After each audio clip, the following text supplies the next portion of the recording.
Final बनवायची आहे, ती मी सूरजच्याच नावाची बनवणार, की सूरज हा फायनलिस्ट झालेला आहे. पहिला फायनलिस्ट सूरज असं मी विचार करत होते. पण तेवढ्यात गेम चेंज झाला. गेम पलटला. त्यामुळे सूरजचं जे आजचं जो शेवटचा टास्क होता, जो एकदम निर्णयित टास्क होता, ज्याच्यामुळे ठरलं की कोण फायनलिस्ट होणार आहे. त्या टास्कमध्ये सूरज हा म्हणजे मला अजिबात त्याचं प्रदर्शन आवडलेलं नाहीये. ज्या प्रकारे त्याने तो गेम खेळला, तो आरामात जिंकू शकला असता, आरामात.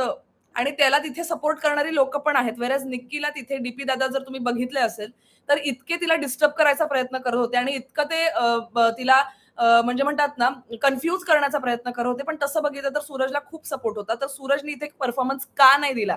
मोठा प्रश्न आहे मला सूरजचा. म्हणजे जर पूर्ण महाराष्ट्राची जनता उचलून धरते, की सूरज विनर झालाय, सूरजच विनर होणार, सूरजच ट्रॉफी आणणार.